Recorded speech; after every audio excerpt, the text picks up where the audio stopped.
Okay ಸರಿ ಮಗ ಬರ್ತೀನಿ. ಓಕೆ. ಅಮ್ಮ, ನಾಳೆ ನನಗೆ 1,500 ಬೇಕು. ಅರ್ಜೆಂಟ್ ಒಂದು ಚಪ್ಪಲಿ ತಗೊಳ್ಬೇಕು. ನಿಮ್ಮ ಜೊತೆ ನಾನು ಕೇಳಿದಾಗ ಯಾವಾಗೂ ಇರಲ್ಲ.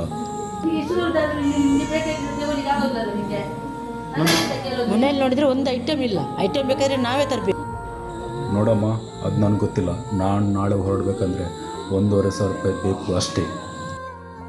ನಿನ್ನ ಏಜಿನವ್ರು ನೋಡಿ ಎಷ್ಟು ಇಂಪ್ರೂವ್ ಆಗಿದ್ದಾರೆ. ನೀನು ನೋಡಿದರೆ ನನ್ನಲ್ಲಿ ಕೇಳ್ತೀಯಲ್ವಾ? ನೋಡಿ, ನೀವು ಹೀಗೆ ಹೇಳಿ ಹೇಳಿ ನಾನು ಈ ಥರ ಸ್ಥಿತಿಗೆ ಬಂದಿರೋದು.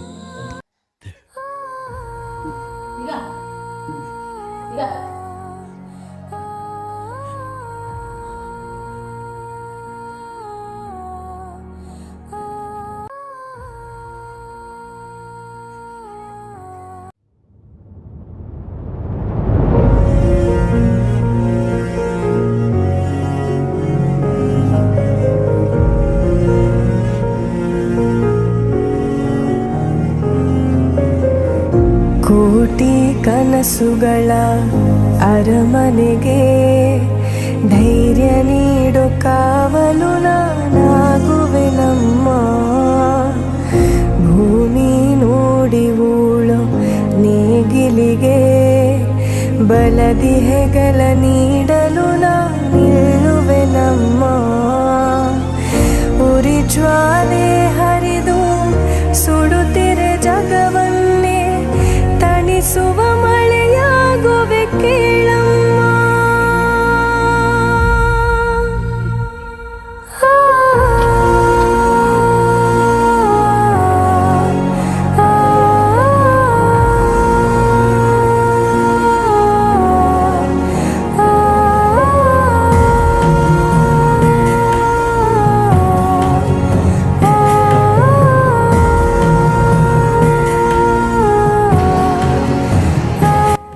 ಐಟಮಿಗೆ 1,500 ರೂಪಾಯಿ ಇಟ್ಟಿದ್ದೆ, ಅದು ಸಹ ಖರ್ಚಾಯಿತು.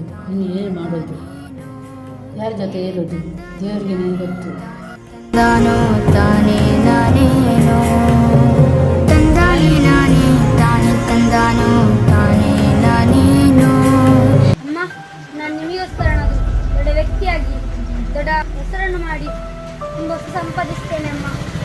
ನನಗೋಸ್ಕರ ಅಂತಲ್ಲ, ನೀನು ಖುಷಿಯಾಗಿದ್ದರೆ ನಾವು ಖುಷಿಯಾಗಿರ್ತೇವೆ.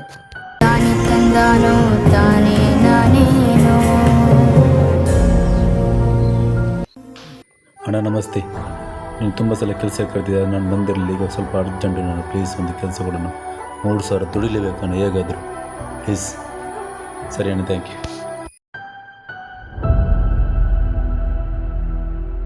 ಜೀವ ಕೊಟ್ಟವಳು ಅದೆಂತ ಮಾರೆ ಅಷ್ಟು? ಭೂಮಿ ಮೇಲೆ ಇದು ನನ್ನ ಕಡೆಯಿಂದ ನಾನು ಅಪ್ಪನಿಗಿಂತ ತಂದಿರೋದು. ಹಾಗೆ ಇದು ನಿಮಗೆ. ನಿಮಗೆ ಚಪ್ಪಲ್ ತಗೊಳ್ಳಿಕ್ಕೆ ಇದ್ಯಾಕೆ ತಂದದ್ದು ಮಾರೆ ನೀನು? ಅಷ್ಟೇ ಅಲ್ಲಮ್ಮ, 1,500 ನೀವು ನಂಗೆ ಕೊಟ್ಟರಲ್ಲ, ಇದು ನಿಮ್ಮ ಹಣ. ಹಾಗೆ ಐಟಮ್ಗೆ 1,500 ಬೇಕು ಅಂತ ಹೇಳ್ತಿದ್ರಲ್ಲ, ತಗೊಳ್ಳಿ. ಇದರಿಂದ ಐಟಮ್ ಬನ್ನಿ. ಹೇಗೆ ಬಡ್ತು, ಎಲ್ಲಿಂದ ಬಂತ ಕೇಳಬಾರ್ದು. ನೀ ಅಂತ ದುಡ್ದಿರೋ ಹಣ 1,500 ಕೊಟ್ಟು ಒಂದು ಚಪ್ಪಲಿ ತಗೊಂಡು ಒಬ್ಬನು ಖುಷಿ ಪಡೋ ಬದಲು ಅದೇ 1,500 ಕೊಟ್ಟು 3 ಚಪ್ಪಲಿ ತಗೊಂಡು ಖುಷಿ ಪಡೋದ್ರಲ್ಲಿ ಏನು ಖುಷಿ ಇದೆ ಅಮ್ಮ. ಹಾಗೆ ಯಾವತ್ತು ಹೀಗೆ ಇರ್ತೇನಮ್ಮ. ನಾನು ದೊಡ್ಡ ವ್ಯಕ್ತಿ ಆಗಬೇಕು, ದೊಡ್ಡ ಹೆಸರು ಮಾಡಬೇಕು, ಹೌದು ನಿಜ. ಆದರೆ ಸಂದರ್ಭಕ್ಕೆ ಹೇಗೆ ಬೇಕು ಹಾಗೆ ಇದ್ದು, ನಮ್ಮ ಕಷ್ಟಕ್ಕೆ ಹೇಗೆ ಬೇಕು ಹಾಗೆ ಇರ್ತೀನಮ್ಮ. ಈ ವಿಡಿಯೋದ ಮೂಲಕ ನಾನು ಏನು ಹೇಳ್ತಾ ಇದ್ದೀನೆಂದರೆ, ಎಲ್ರಿಗೂ ತಮ್ಮದಾದ ಕನಸಿರುತ್ತೆ, ಆಸೆ ಇರುತ್ತೆ, ದೊಡ್ಡ ವ್ಯಕ್ತಿ ಆಗಬೇಕು ಅಂತಿರುತ್ತೆ. ಆದರೆ ಅದನ್ನೇ ಕಾಯ್ತಾ ಟೈಮ್ ವೇಸ್ಟ್ ಮಾಡೋ ಬದಲು ಆ ಸಮಯಕ್ಕೆ ಏನು ಬೇಕೋ ಅದನ್ನು ಮಾಡ್ತಾ ನಮ್ಮ ಕನಸಿನ ಕಡೆ ಹೆಜ್ಜೆ ಇಡಬೇಕು ಅಷ್ಟೇ. ಯಾಕಂದರೆ ಮುಂದೊಂದು ದಿನ ನಾವು ಲೈಫ್ನಲ್ಲಿ ಸೋತರೆ ನಮ್ಮ ಯಾವ ಟೈಮ್ ವೇಸ್ಟ್ ಮಾಡಿಡ್ತೇವಲ್ಲ ಅದು ಮತ್ತೆ ಬರೋಲ್ಲ. ಅದಕ್ಕೋಸ್ಕರ ನಮ್ಮ ಲೈಫಲ್ಲಿ ಇದ್ದಷ್ಟು ದಿನ ಖುಷಿಯಾಗಿತ್ತು ನಮ್ಮ ಜೊತೆ ಇರೋರನ್ನು ಖುಷಿಯಾಗಿ ನೋಡ್ತಾ ಸಂದರ್ಭಕ್ಕೆ ತಕ್ಕಂತೆ ಬದುಕೋದು ಕಲಿಯೋಣ.